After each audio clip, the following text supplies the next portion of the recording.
dia memasuki terowongan cahaya yang mengubahnya menjadi Ultraman Dyna. Yang entah bagaimana malah mengubahnya menjadi raksasa cahaya. Dia dinyatakan telah menghabiskan beberapa tahun di timeline berakhirnya series Ultraman 3 dan awal dari series Ultraman Dyna. Yo, halo semuanya. Kali ini kita bakalan membahas salah satu episode dari Ultraman Dyna, yaitu episode ke-29 yang ada hubungannya dengan kelahiran atau terciptanya Ultraman Dyna ya. Kalian request aja selanjutnya bahas episode Ultraman mana lagi yang seru untuk dibahas ya. Episode kali ini berjudul In the Light of Destiny atau Unme no Hikari no Nakade.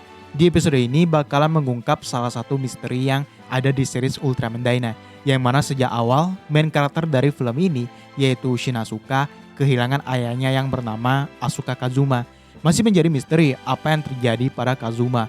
Hingga terungkaplah di episode ini yang kalau dihubungkan dengan novel Ultraman Dyna Zero Drive to the Future, maka akan menjawab semuanya soal asal-usul Ultraman Dyna yang ternyata adalah Kazuma itu sendiri yang menghilang saat menjalankan tugas. Langsung aja kita bahas alur cerita sekaligus hal menariknya. Kapten Hibiki tiba-tiba menugaskan Asuka untuk pergi ke pangkalan bernama Garowa yang berada di luar angkasa. Asuka awalnya mengira bahwa dia dipecat dari Super Guts. Ternyata ia dipilih karena kemampuan pilotnya yang lumayan mahir.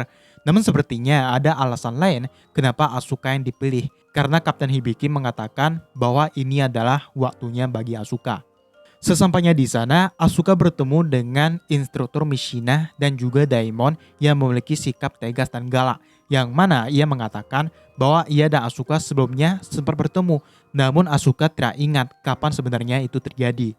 Kemudian Asuka pun dibawa untuk melihat sebuah pesawat bernama Plasma 100. Yang mana pesawat inilah yang digunakan Kazuma sesaat sebelum ia menghilang saat menjalankan tugas. Plasma 100 ditemukan lagi di dekat planet Pluto. Namun sayangnya Kazuma tidak berada di dalamnya. Tentu saja ini sangat janggal bagaimana bisa pesawatnya kembali tapi tidak dengan pilotnya ya. Mishina kemudian bertanya pada Asuka apakah ia tahu soal proyek bernama Zero Drive yang selama ini sangat dirahasiakan. Bahkan Asuka sendiri tidak bisa mendapatkan informasi yang pasti soal itu. Hingga akhirnya Daimon pun datang untuk menjelaskan apa sebenarnya Zero Drive itu. Yang ternyata adalah sistem navigasi yang bahkan berkali-kali lipat lebih kuat dari Neo Maxima Overdrive yang digunakan oleh Super Guts untuk pergi ke luar angkasa dengan kecepatan tinggi. Sedikit penjelasan dulu, Maxima Overdrive ini pertama kali digunakan di series Ultraman 3 ya, yaitu pada Art DC. Cuman waktu itu masih belum terlalu kuat. Hingga beberapa tahun kemudian di Ultraman Dyna, sistem ini telah di-upgrade menjadi Neo Maxima Overdrive. Nah, Zero Drive ini adalah tingkatan yang lebih tinggi lagi dibanding Neo Maxima Overdrive, yang bahkan membuat Plasma 100 memiliki kecepatan 300.000 km per detik. Gila gak tuh? Biasanya hitungan kecepatan kendaraan aja per jam ini sampai 300.000 km per detik loh. Yang mana itu sudah termasuk dalam kecepatan cahaya yang rasanya mustahil bisa diciptakan oleh manusia.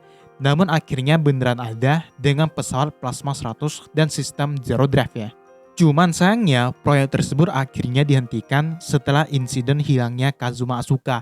Dan kedatangan Shin Asuka di sini adalah untuk melanjutkan proyek Zero Drive yang sempat tertunda itu. Mishina juga menceritakan momen ketika ia bersama Kazuma yang akan segera menguji coba pesawat itu. Yang mana ketika memasuki kecepatan tinggi, Kazuma seperti masuk ke sebuah ruang penuh cahaya yang seperti memanggilnya. Karena itu, ia mengabaikan perintah dari Mishina yang memintanya untuk menghentikan eksperimen itu. Daimon sempat meremehkan kemampuan Asuka yang dinilainya tidak akan bisa menguasai pesawat itu. Namun Asuka tetap ingin mencoba hingga ia pun pingsan ketika Plasma 100 memasuki kecepatan tinggi. Meski begitu, Asuka tetap mencoba lagi dan pingsan lagi, sampai-sampai kondisinya melemah dan dengan mudah dijatuhkan oleh Daimon. Daimon kemudian menyuruhnya untuk pulang karena di sini ia hanya menyusahkan mereka saja. Asuka yang marah pun menyerangnya, namun dapat dilawan balik dengan mudah. Daimon kemudian memberitahu alasan Asuka bisa kalah dari Kazuma karena dia tidak memiliki tujuan yang cukup besar untuk mempiloti pesawat tersebut. Dengan kondisi yang melemah, Asuka pun sekali lagi menaiki Plasma 100 dengan tujuan untuk semakin kuat. Hingga akhirnya ia pun berhasil bertahan tanpa harus pingsan lagi. Asuka pun ingat momen pertemuan antara dia dengan Daimon, yaitu ketika masih kecil, ada seseorang yang memberitahu soal kecelakaan yang dialami oleh Kazuma para Asuka, yang tak lain orang itu adalah Daimon. Tiba-tiba alarm berbunyi. Mereka menemukan sebuah komet berukuran 200 km yang sedang menuju bumi, yang kalau sampai terjatuh, maka bumi bisa saja mengalami zaman es lagi. Dan satu-satunya cara untuk menghentikannya adalah dengan menghancurkan komet itu dalam jarak yang aman. Karena itu, Asuka pun ingin menggunakan plasma 100 yang dilengkapi dengan misil bernama Final Mega Launcher yang dapat menghancurkan komet raksasa. Kapten Hibiki sempat marah pada Daimon karena memberikan tugas berbahaya seperti itu pada Asuka, hingga mereka pun memutuskan untuk menyusulnya. Asuka pun menggunakan Zero Drive dan juga melihat cahaya yang dilihat Kazuma, hingga akhirnya Asuka sampai di depan komet yang langsung dihancurkan dengan Final Mega Launcher. Namun ternyata di dalamnya terdapat kaiju bernama Gaiga Red yang langsung menyerang, sehingga Asuka pun berubah menjadi Ultraman Dyna untuk melawannya.